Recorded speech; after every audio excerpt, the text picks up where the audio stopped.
There it is. Yes, let there be light. Oh, yes, that's fabulous. Ah, there I am. Hi. Ah, well, yes. So here I am. I just did my nails. Good. She likes the nails. So, it's Alison again. It's Alison Arngrim. I'm in my living room. And, is my lipstick smeared? No, it looks good. I think the hair's looking good today. So, we have a bonnet. And, I have, these are from Trader Joe's. Fig and olive little, or chewy. They're very good. Very good. And I'm just on this tiki mug kick. Cannot resist. Well, what are we doing? It's, Thursday. I like Thursday. Thursday's a lovely day. Thursday, May 28th. May 28th is National Brisket Day. Now, I don't really, it's too heavy. I don't really eat the red meat thing. I eat chicken. I'm not a good vegetarian and vegan like my little friends. What's it, pescatarian? I do fish, I eat chicken, small little animals I kill with my bare hands in the wild. But brisket's good. If you eat the meat, boy, brisket's the thing to get. National Hamburger Day. Now I got some veggie burgers and I got some turkey burgers and whatnot. So I could have burgers. I could have burgers today. That'd be great. Well, I see everyone. There's Polly T. There's everybody's here. I see y'all all here. Yay! Everyone is here. Sarah's here. Everyone's here. Now I'm gonna try to visit with Mr. Dan McBride today. We don't know. We'll see how that goes. But I'm trying. Pushing all the correct buttons. My new corncob doll is what. Did you order? Bill ordered. Did you order the corncob doll? I saw that. I put that. The corncob dolls. They're up online. The corncob dolls. What is that? That's it. No, I did that part, so that should work. What is that? That says request to be. Oh, I have request. No. Is he here? He's not here. Well, we'll make this work. Tra la la la la la. So yes, I have hit invite. And I put in, yes, Dan McBride is invited, so he can try. We'll see how this works. So, I got a snack. I got a drinky pib. It's lovely. I just mailed. I put on my mask and got my hand sanitizer, and I just went to the post office and mailed like 1 million bonnets. So, if you ordered a bonnet recently, they are on their way. So, that's totally happening, and I got an email that, like, another box is coming, so it's like, it's going to be great. Craziness. I'm doing my show again. That whole thing I did where I did the thing staged at the live pay-per-view. June 25th, we're doing it on a Thursday. We're doing it over there. And then, of course, June 21st, the Sunday before that, is the big Actors Fund benefit with a bunch of the people from Little House on the Prairie and the whole Living on a Prairie thing. Which every Sunday you can watch Pamela Bob's show that I'm in, called Living on a Prairie, that is hysterical. And as true prairie fans, true bonnet heads, you will get all the jokes. Oh, you will understand it so much. So let me see. So it looks like everybody's here. We love that. We're starting a new book. Can you believe this? Okay, I started doing this crazy thing of reading to all of you online. I was going to just read to myself in my living room, but I think I'll read to people. I started doing this whole wackadoo thing of reading to you all back on the 20th of March. So all of March, all of April, and most of May. And we've made it to the long winter. We did Little House in the Big Woods. We did Farmer Boy with much help from Dean Butler. We did Little House on the Prairie. And then we did By the Shores of Silver Lake. That's a lot. And now we're doing the long winter. And then I think it's, yes, Little Town on the Prairie. And there's more after that. Happy Golden Years. It's go. I will keep reading them. I will not stop. And we will have to have a visit from Dean at some point because the long winter, they're in DeSmet now. And the Wilder brothers have already ridden by at one point in the other book, and Laura's like, "What pretty horses! And oh my, what handsome boys!" And so yes, there's already been a sighting, an Almanza sighting, and so he does figure quite prominently in this book. So Laura's growing up. There's that little drawing, and she's now a little baby, and she's got a bonnet and a bug. So she's becoming a big girl. Gonna start dating soon. Make hay while the sun shines. It's the first chapter of Long Winter. The mowing machine's whirring sound sounded cheerfully from the old buffalo wallow south of the claim shanty, where blue stem grass stood thick and tall, and Pa was cutting it for hay. The sky was high and quivering with heat over the shimmering prairie. Halfway down to sunset, the sun blazed as hotly as noon. I'm telling you, that's what it's like here right now. It's 1:30, and it's just going to get hotter. It's so hot here right now. My air conditioning, can you hear I have a fan on? I had to put a fan on because it would get mighty darn toasty in here. My air conditioning's not broken. It's just kind of going because it's so hot that it's like all it can do. It just can't get it down. So I got a fan here. My bonnet will rustle in the wind. Hot. I know what that's like when it's like, isn't it almost nighttime? Why is it still hot? The wind was scorching hot, but Pa had hours of mowing yet to do before he could stop for the night. Laura drew up a pailful of water from the well at the edge of the big slough. Or slow, as we now know. Definitely not slough. It's slough or slow, depending whose book you're reading. She rinsed the brown jug till it was cool to her hand. Then she filled it with the fresh, cool water, corked it tightly, and started with it to the hayfield. Well, she's handy to have around, I'll tell you. Swarms of little white butterflies hovered over the path. Oh, a dragonfly with gauzy wings swiftly chased a gnat. That was good then. We like dragonflies. On the stubble of cut grass, the striped gophers were scampering. All at once, they ran for their lives and dived into their holes. Oh, no, run, gophers, run. Then Laura saw a swift shadow and looked up at the eyes and claws of a hawk overhead. Oh, my. But all the little gophers were safe in their holes. It's like, well, prairie dogs, little gophers. We used to now, where we filmed the show, it was not at South Dakota or Minnesota, California, but we did have prairie dogs. We had little gophers, and they would pop up, and they were so cute.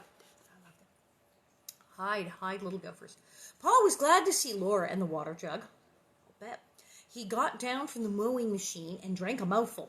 Ah, that hits the spot, he said, and tipped up the jug again. Then he corked it, and setting it on the ground, he covered it with cut grass. Well, I guess they didn't have igloo coolers then, but you just covered it in the grass and hoped for the best. The sun almost makes a fellow want a bunch of sprouts to make a shade, he joked. He was really glad there were no trees. He had grubbed so many sprouts from his clearing in the big woods every summer. Here on the Dakota prairie, there was not a single tree, not one sprout, not a bit of shade anywhere. A man works better when he's warmed up anyway, Pa said cheerfully. Gonna die of heat exhaustion. And chirrup to the horses. Sam and David plodded on, drawing the machine.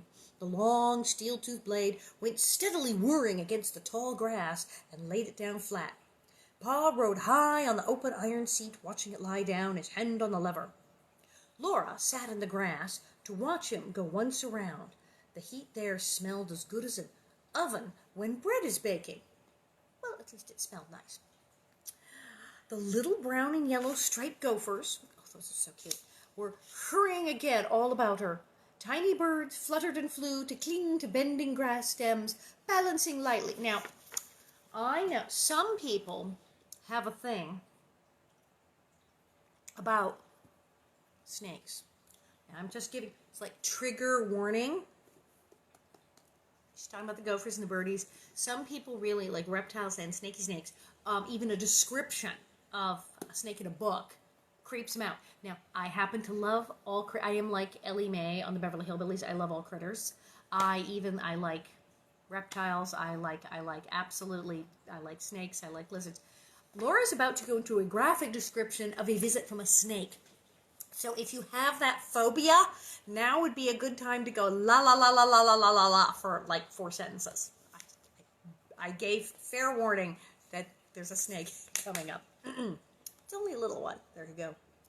A striped garter snake came flowing and curving through the forest of grass. Sitting hunched with her chin on her knees, Laura felt suddenly as big as a mountain when the snake curved up its head and stared at the high wall of her calico skirt. Its round eyes were shining like beads, and its tongue was flickering so fast it looked like a tiny jet of steam. The whole bright striped snake had a gentle look. Laura knew that garter snakes will not harm anyone, and they are good to have on a farm because they eat the insects that spoil the crops.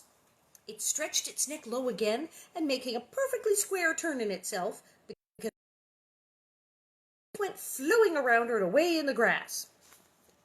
Okay, so now there are no more snakes. That was it. For those of you who are going la la la la la, it's okay. Take your fingers out of your ear. The snake is gone.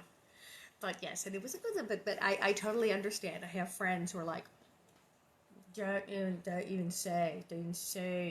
Yes, yes, Indiana Jones. Why did it have to be snakes? I love them though. I think they're so cute. I adore them. But there you go. I'm a giant weirdo. So. Well, thank heavens.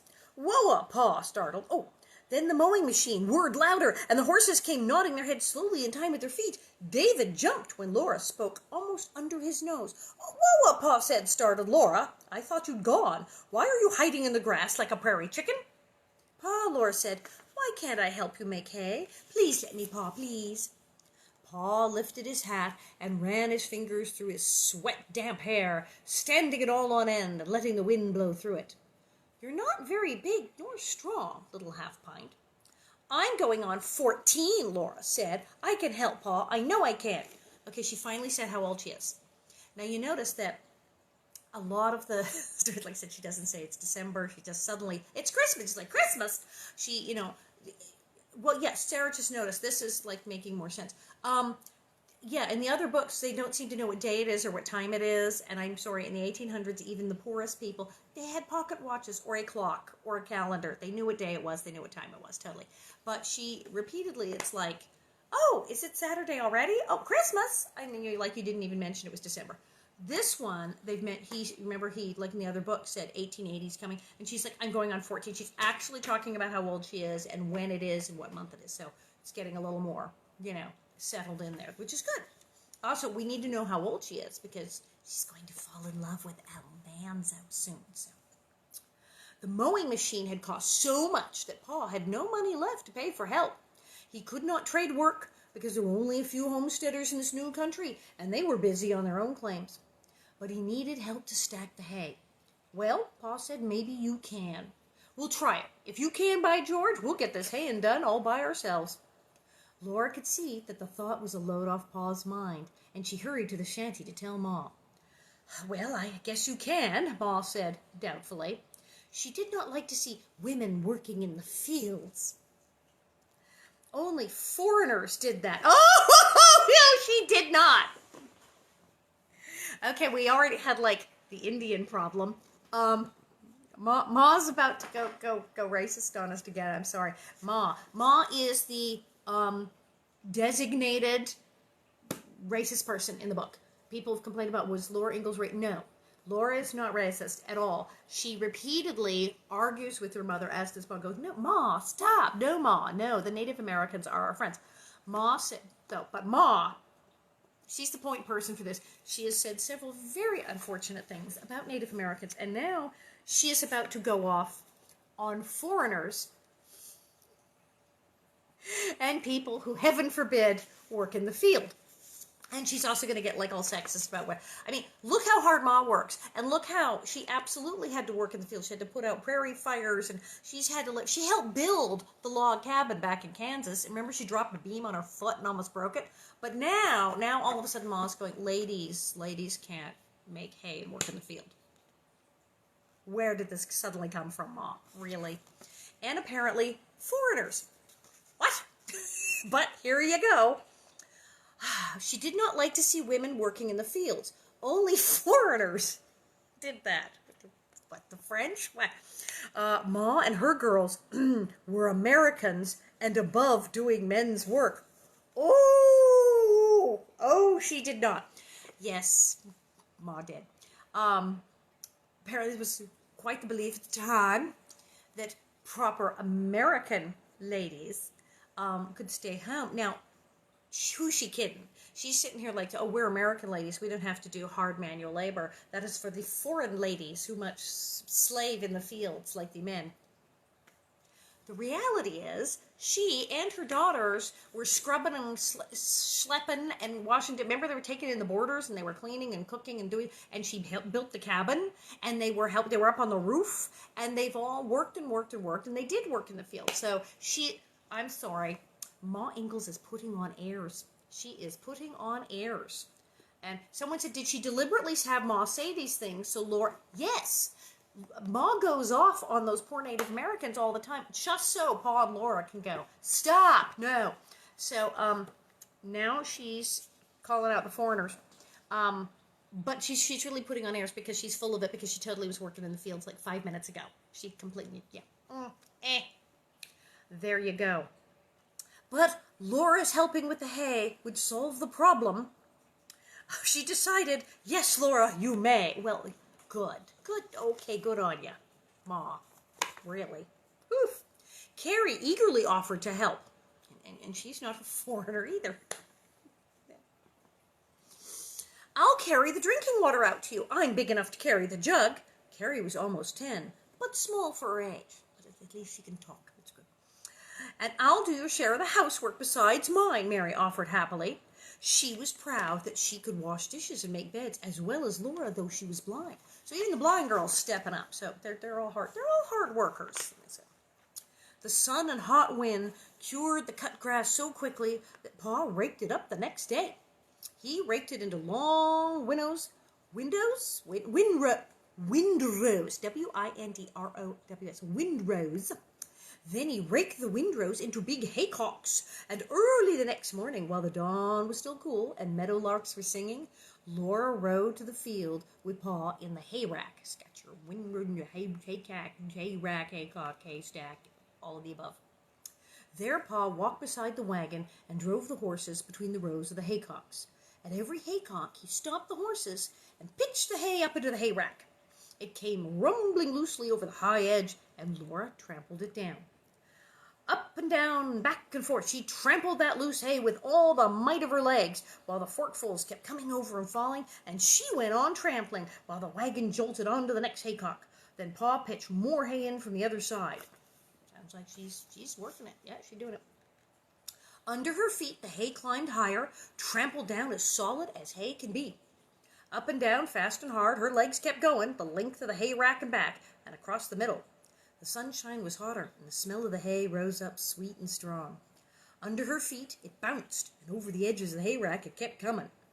All the time, she was rising higher on the trampled hay. She's going up layers of hay and way. Her head rose above the edges of the rack, and she could have looked at the prairie if she could have stopped trampling. Then the rack was full of hay, and still more came flying up from Pa's pitchfork. Laura was very high up now, and the slippery hay was sloping downward around her. She went on trampling carefully. Her face and her neck were wet with sweat, and sweat trickled down her back. Her sunbonnet hung by its strings, and her braids had come undone. Her long brown hair blew loose in the wind. There's pictures of it. So, there you go. She's up on that wagon with her hair flying, stomping the hay, like some foreign woman.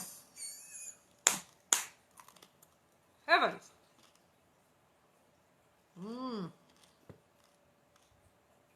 Looking to see who here. Understand? Oh, no, it's not there.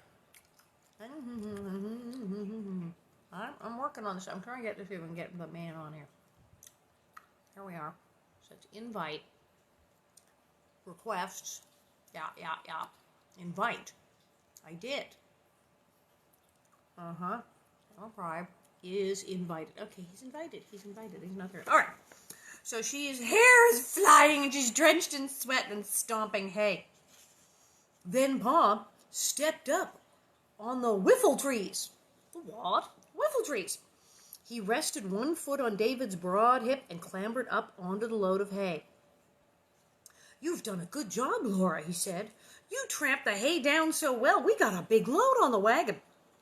Laura rested in the prickly warm hay while Pa drove to the stable. Then she slid down and sat in the shade of the wagon. Pa pitched down some hay, then climbed down and spread it evenly to make the big round bottom of a stack. They climbed onto the load and pitched more hay, then climbed down and leveled it on the stack and trampled it down. I could spread it, Pa, Laura said, so you wouldn't have to keep climbing up and down. Pa pushed back his hat and leaned for a minute on the pitchfork. Stacking's a job for two, that's a fact, he said. This takes way too much time. Being willing helps a lot, but you're not very big, little half-pint. She could only get him to say, well, we'll see. But when they came back with the next load, he gave her a pitchfork and let her try. The long fork was taller than she was, and she did not know how to use it, so she handled it clumsily. But while Pa tossed the hay from the wagon, she spread it as well as she could, walking around and around on the stack to pack it tightly. In spite of the best she could do, Pa had to level the stack for the next load. Now the sun and the wind were hotter, and Laura's legs quivered while she made them trample the hay. It's exhausting. She's going to be so sore. It's very, very hard. Hold on.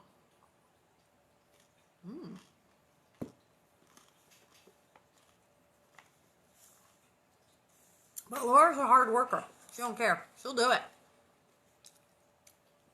So now she's like starting to shiver and like her muscles are starting to get weak, but she's doing it. She was glad to rest for the little times between the field and the stack. She was thirsty. Then she was thirstier. Then she was so thirsty she could think of nothing else. It seemed forever till 10 o'clock when Carrie came lugging the jug half full. So, okay, we city spoiled people. We're reading this right. You're thinking, man, this is like all day. Must be almost 5 o'clock by now. It's 10. It's 10 in the morning. They've been at this for like hours and hours. It's 10 in the morning. It's water break time. Yikes. Forever until 10 o'clock when Carrie came, lugging the jug half full. Pa told Laura to drink first, but not too much. Nothing was ever so good as that cool wetness going down her throat. As the taste of it, she stopped. At the taste of it, she stopped in surprise, and Carrie clapped her hands and cried out laughing, "Don't tell, Laura. Don't tell Pa till he tastes it." What is Carrie putting in the water? Ma had sent them ginger water. Oh, yum. Have you had ginger water? It's a prairie treat. She had sweetened the cool well water with sugar, flavored it with vinegar, and put in plenty of ginger to warm their stomachs so they could drink till they were not thirsty. Ginger water would not make them sick, as plain cold water would when they were so hot. Such a treat made that ordinary day into a special day, the first day that Laura helped in the hay. It's sort of like very primitive ginger ale. We know that how ginger ale is for your stomach, right? Well, ginger water. And they're right, it's very thirst quenching. It's 1800s Gatorade. It's like a sports drink. A little sugar, a little ginger. But they're right, because when we were filming the show in Simi Valley, where it was, oh good, recipe for ginger water, yay, insanely hot in Simi. We would run when they had a break. They'd say, okay, cut, everybody take a break. When it was like water, we would run to where they had like the big urn of ice cold water in the little styrofoam cups. And they would yell, don't gulp, sip, don't gulp, don't drink too much. And they would, because if you were as hot as we were, if you were that hot and you went running across this field in the bright sun and you got a big old cup and it was like ice cold water and you chugged it, you'd pass out. You'd just go, boo, good night, Irene. You would do it. You would get so, and people got sick to their stomach and it was a disaster. So they had to tell us kids, because we didn't know any better, do not try to drink all of that to get the and drink, like, take sips. And so we did learn very quickly. After the first time you, passed out or threw up, you learned not to gulp. But we didn't have ginger water on the set. I wish we'd had ginger water, because that would have been incredibly awesome. I might not have passed out if there had been ginger water. By noon, they had hauled all the hay and finished the stack. Pa topped it himself. It takes great skill to round the top of a haystack so that it will shed rain, and it'll look like the pretty haystacks in the cartoons. Dinner was ready when they went to the shanty. Ma looked sharply at Laura and asked, "Is the work too hard for her, Charles?" "Oh, no, she's as stout as a little French horse." Oh my God, first she's a foreigner, now she's a French horse. I'm dying. I had no idea these books were so funny. Oh, look, is that a compliment that I guess, she's like a little French horse. I don't know if that's a compliment. Some people would be very upset if someone said they look like a French horse. Terrible. "Oh dear, a little French horse. She's been a great help," said Pa. "It would have taken me all day to stack that hay alone, and now I have the whole afternoon for mowing." Laura was proud. Her arms ached, and her back ached, and her legs ached, and that night in bed she ached all over so badly tears swelled out of her eyes. But she did not tell anyone. She ate some Bengay, hot bath, Tiger Balm, little Tiger Balm, a couple of Advil. They didn't have Advil. She needs like 2 Advil and a hot compress. As soon as Pa had cut and raked enough hay for another stack, he and Laura made it. Laura's arms and legs got used to the work and did not ache so badly. She liked to see the stacks that she helped to make. She helped Pa make a stack on each side of the stable door and a long stack over the whole top of the dugout stable. Besides these, they made 3 more big stacks. Man, she is going to be like, ow. Oh, someone said, did you get lemonade on it? Yes, we did have lemonade, and it was awesome. It was particularly good. We also had popsicles and fudgesicles. It's very good. So she's really working at 3 more stacks. Now all our upland hay is cut. I want to put up a lot of slough hay, Pa said. It doesn't cost anything, and maybe there'll be some sale for it when new settlers come in next spring. So Pa mowed the coarse tall grass in the big slough, and Laura helped him stack that. It was much heavier than the blue stem grass, that she could not handle it with the pitchfork, but she could trample it down. Oh, someone says, Dan McBride, oh, we can't get, oh, well, there you go. Heaven forbid Dan McBride had, like, something to do. It's like he's on the phone or he's, like, doing something, having a life. So he may join us. We'll see. Good. At least he's not sitting there desperately trying to log on. It's not working. So, yay. Oh, my. So, she is trampling it down. One day, when Pa came clambering up to the top of the load, she told him, you've left a haycock, Pa. I have, said Pa, surprised. Where? Over there in the tall grass. Pa looked where she pointed. Then he said, that isn't a haycock half-pint. That's a muskrat house. He looked at it a moment longer. I'm going to have a closer look at that. He said, want to come along? The horses will stand. He pushed away through the harsh tall grass, and Laura followed him close behind him. The ground underfoot was soft and marshy, and water lay in pools among the grass roots. Laura could see only Pa's back, and the grasses all around her taller than she was. She stepped carefully, for the ground was growing wetter. Suddenly, water spread out before her in a shimmering pool. At the edge of the pool stood the muskrat's house. It was taller than Laura, and far larger than her arms could reach around. Its rounded sides and top were rough, hard gray. The muskrats had gnawed dry grass, muskrats. It's like beavers, but without trees. Gnawed dry grass to bits and mixed the bits well with mud to make a good plaster for their house. And they built it up solidly and smoothly and rounded the top carefully to shed rain. They're prairie beavers. Because when you got a big old stream, like a river, and there's trees and big sticks and hunks of wood, you got beavers who go and make the dams.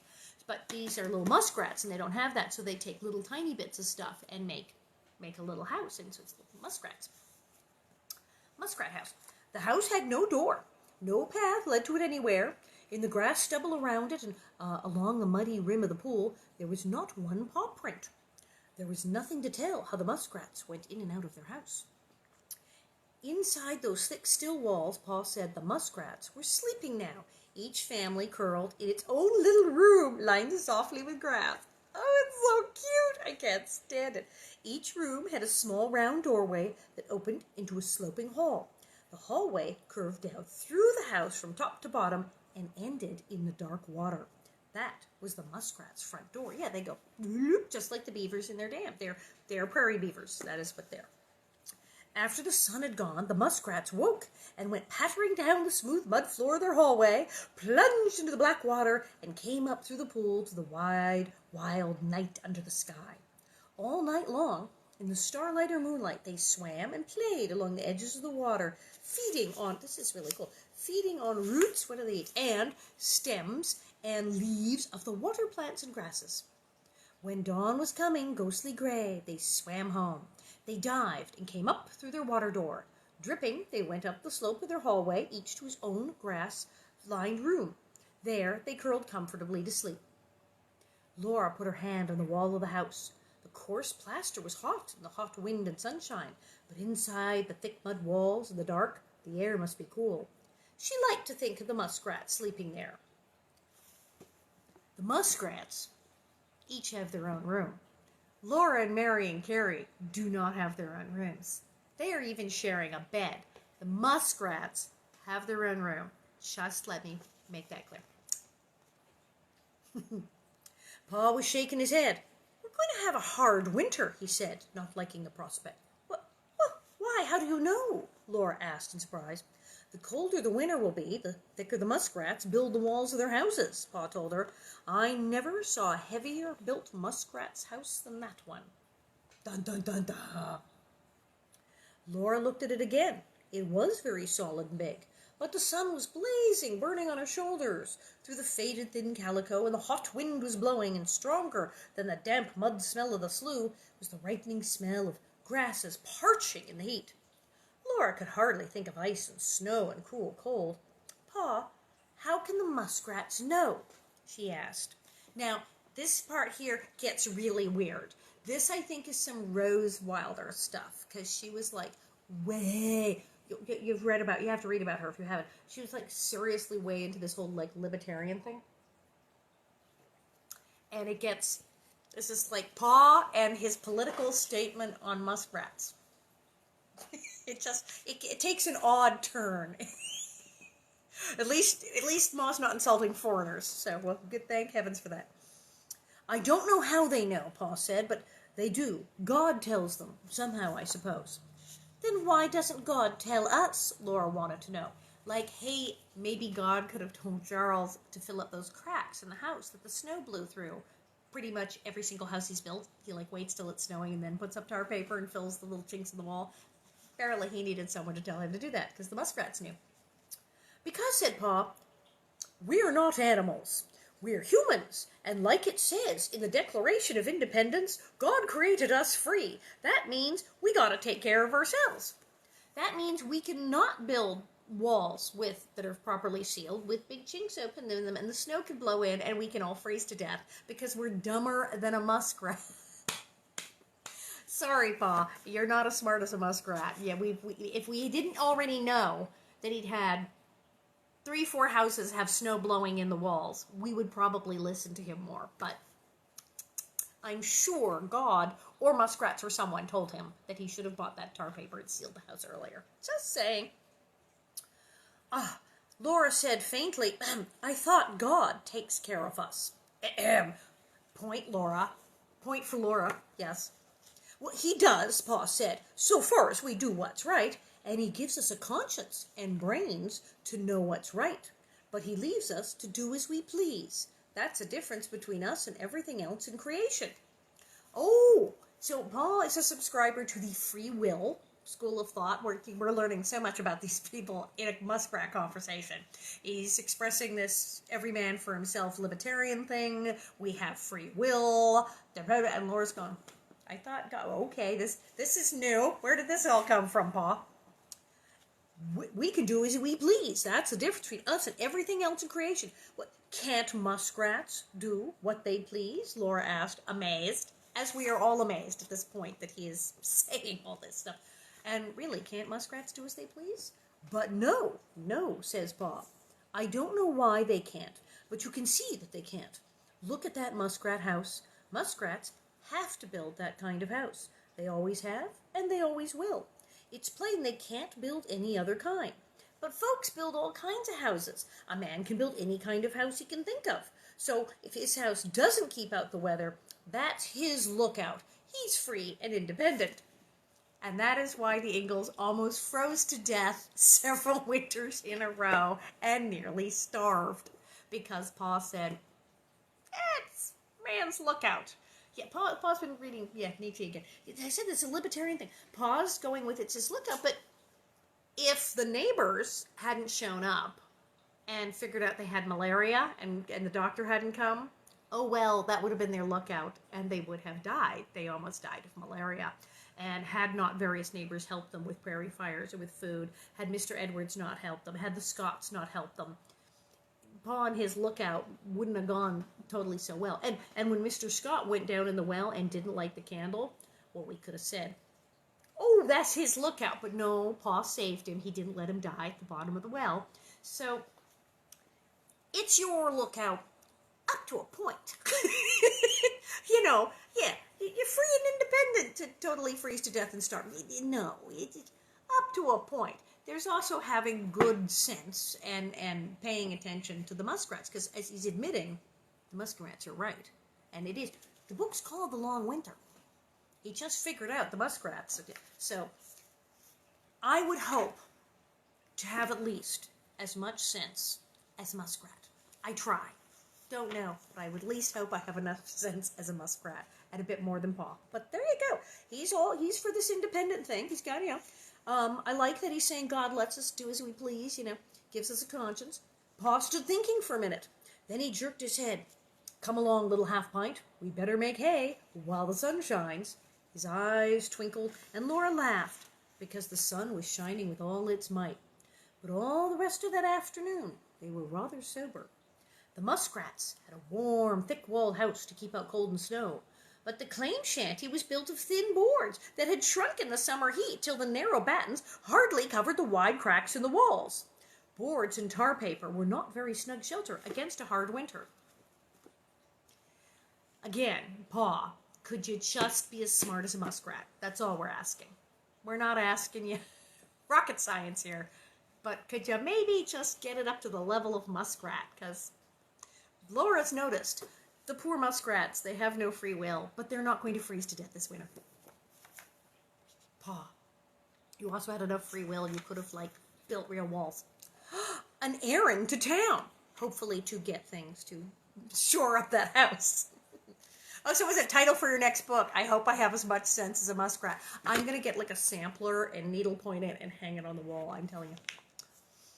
One morning in September, the grass was white with frost. Aha! See? Muskrats. They knew. She would say, oh, it's so hot. Boom. Already frost in September, which is way early.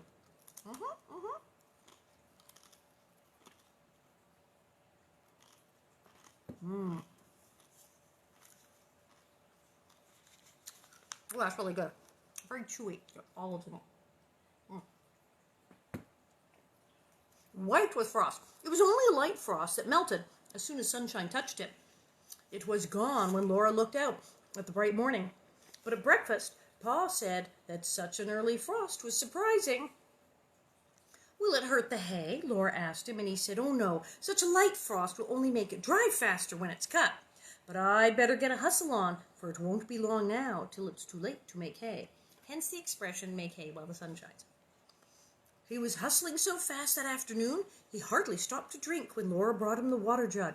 He was mowing the big slough. You cover it up, Half-Pint, he said, handing back the jug. I'm bound and determined to get this patch mowed before sundown. Probably a good idea. He chirruped to Sam and David, and they started again, drawing the whirring machine. Then suddenly the machine gave a clattering kind of yelp, and Pa said, whoa! Oh, no. Laura hurried to see what had happened. Pa was looking at the cutter bar. There was a gap in the row of bright steel points. The cutter bar had lost one of its teeth. Pa picked up the pieces, but they could not be mended. There's no help for it, Pa said. It means buying another section. There was nothing to say. You got to go to town for parts. There was nothing to say to that. Pa thought a minute and said, Laura, I wish you'd go to town and get it. I don't want to lose the time. I can keep on mowing after a fashion while you're gone. Be as quick as you can. Ma will give you the 5 cents to pay for it. Buy it at Fuller's Hardware. Even tells her which store to go to. I'm got a fan on here. Now I need to blow my nose. Excuse me, I'm going to go out of shot and blow my nose.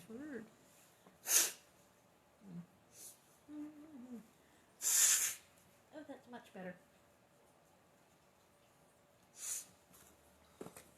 Yeah, see, that's why I don't use that thing I got at a party that shows you the whole room, because then I could lean away and blow my nose.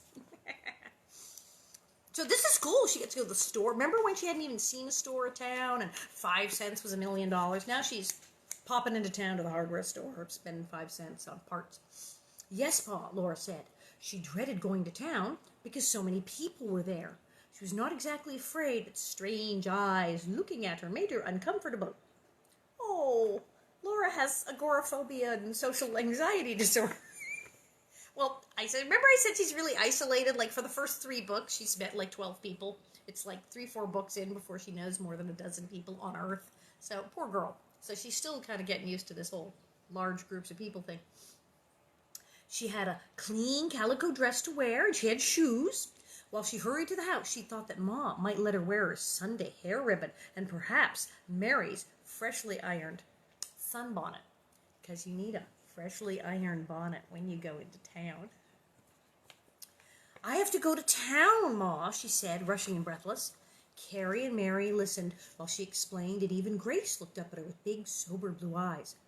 I will go with you to keep you company, Carrie volunteered. Oh, can she, Ma? Laura asked.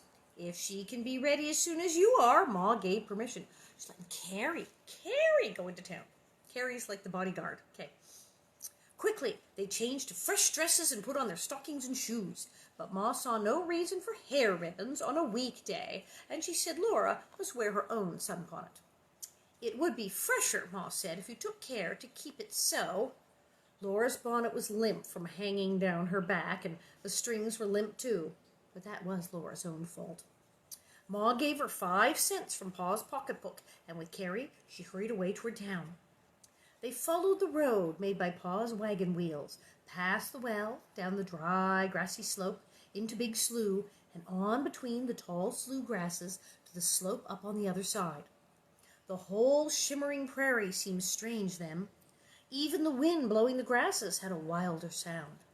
Laura liked that, and she wished they did not have to go into town, where the false fronts of the buildings stood up square-topped to pretend that the stores were behind them were bigger than they were. That's right, they had this thing like, that was very big in those little western towns. Oh, it's 2 stories. No, it's not. It's a saloon sign.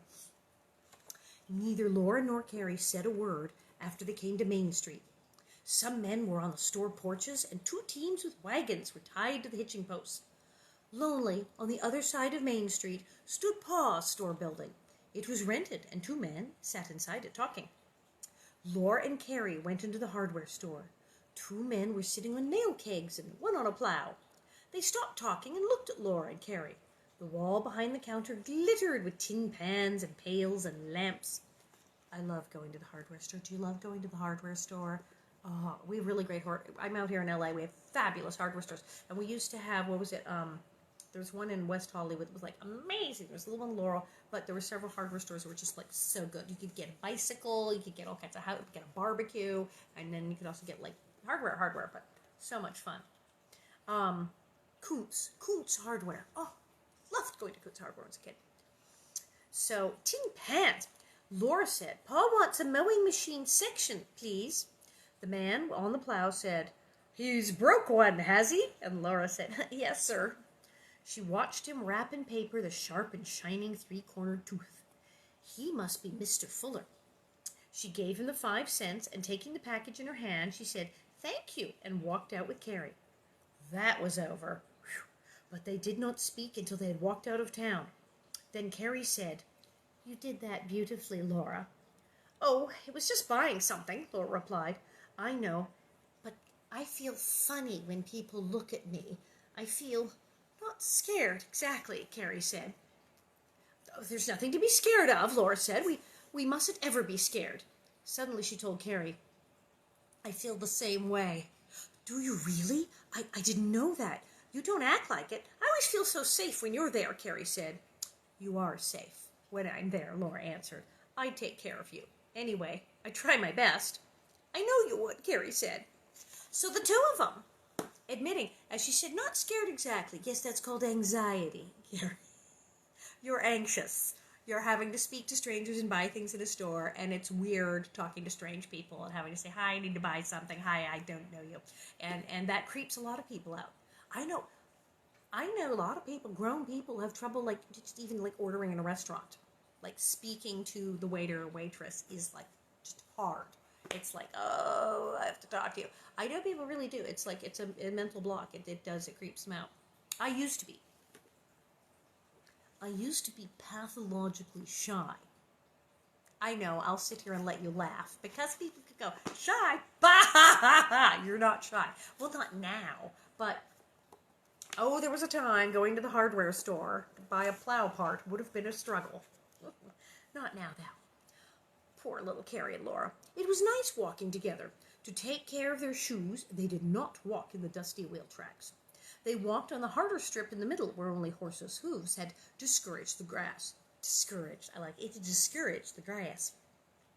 They were not walking hand in hand, but they felt as if they were. Ever since Laura could remember, Carrie had been her little sister. First she had been a tiny baby, then she'd been baby Carrie, and that Tandy. And then she'd been a clutcher and a tagger, always asking, why?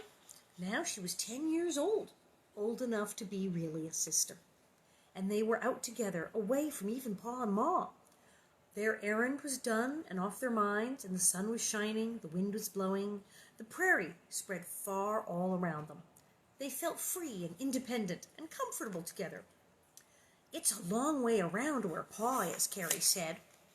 Why don't we go this way? And she pointed toward the part of the slough where they could see Pa and the horses. Laura answered, that way's through the slough. Through the slough. Let's say that 3 times fast. It isn't wet now, is it? Carrie asked. All right, let's, Laura answered. Pa didn't say to go by the road, and he did say to hurry. So they did not follow the road that turned across the slough. They went straight on into the tall slough grass. I think someone's free will is about to get them in trouble. I think they do not have the sense of a muskrat, and this is going to end badly. Sarah just said, now they have to get home without dying.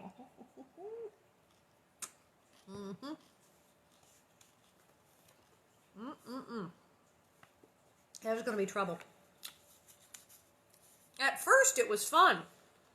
That's always the way.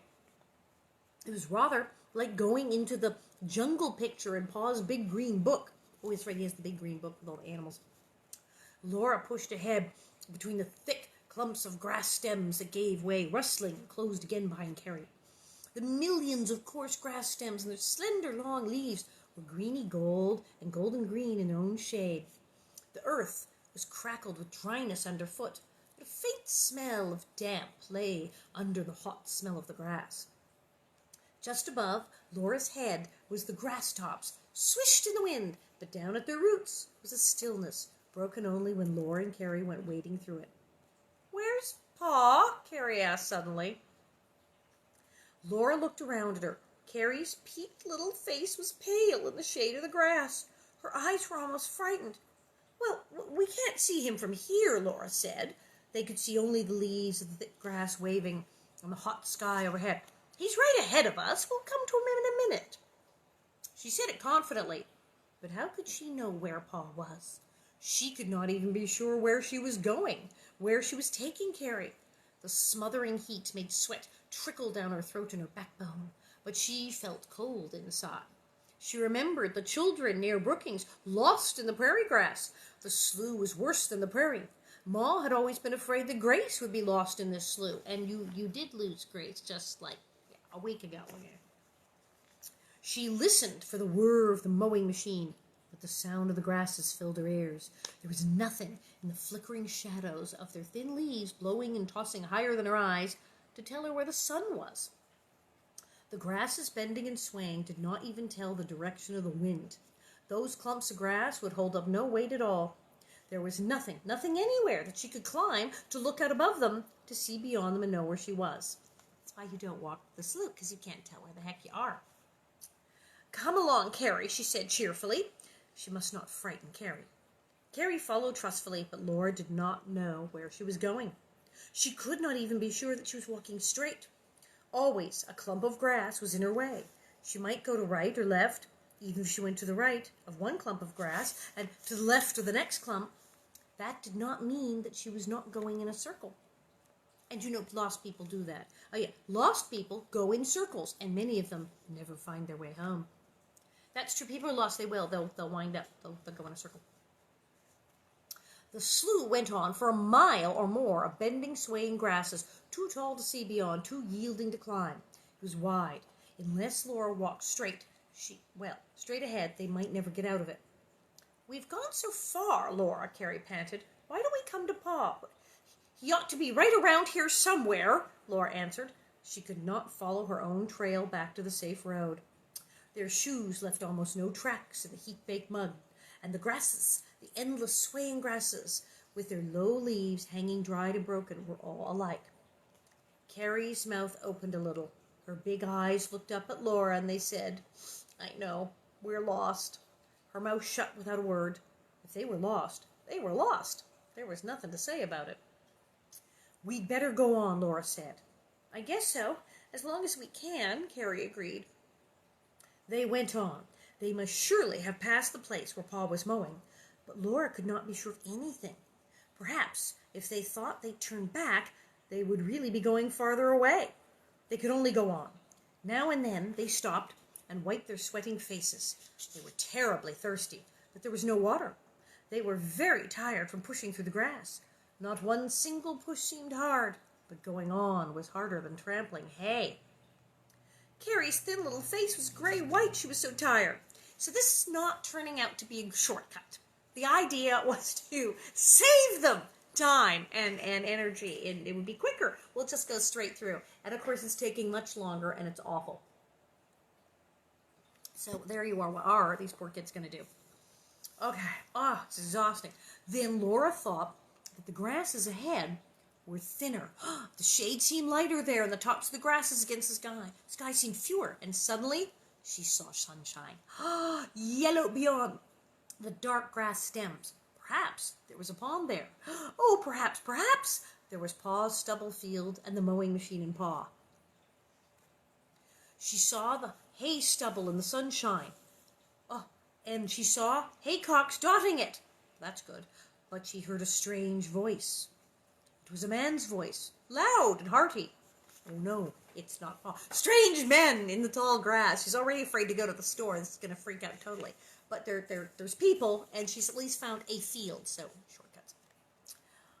Another voice. Oh no, this voice, a strange man's voice, and it said, "Get a move on, manzo. Let's get this loaded. It's coming night after a while." Another voice drawled lazily, "Aw, Roy." Close together, Laura and Carrie looked out from the edge of the standing grass. The hayfield was not Pa's hayfield. A strange wagon stood there, and on its rack was an enormous load of hay. On the high top of that load, up against the blinding sky, a boy was lying. He lay on his stomach, his chin on his hands, and his feet in the air. The strange man lifted up a huge forkful of hay and pitched it onto the boy. It buried him, and he scrambled up out of it, laughing and shaking hay off his head and his shoulders. He had black hair and blue eyes, and his face and his arms were sunburned brown. Oh, was somebody handsome? Maybe a little bit? He stood up on the high load of hay against the sky and saw Laura. He said, "Hello there." They both stood watching Laura and Carrie come out of the tall standing grass like rabbits. Laura thought she wanted to turn and run back into hiding. I thought Pa was here," she said, while Carrie stood small and still behind her. The man said, "We haven't seen anybody around here. Who is your Pa?" The boy told him.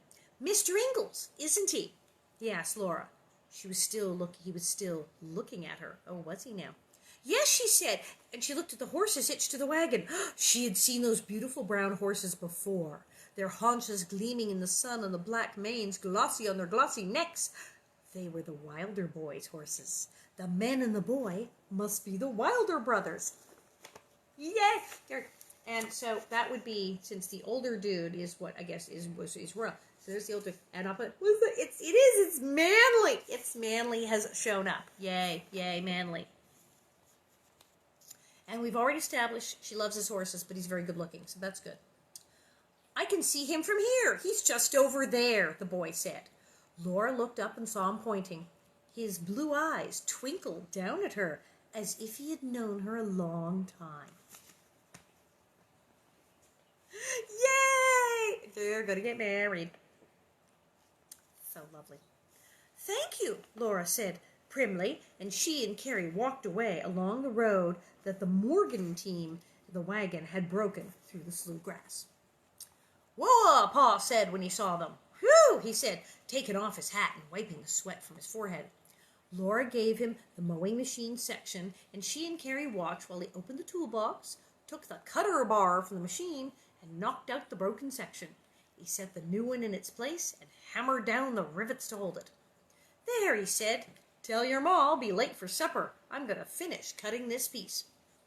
The mowing machine was humming steadily when Laura and Carrie went on toward the shanty. Were you much scared, Laura? Carrie asked. Well, some, but wait for it.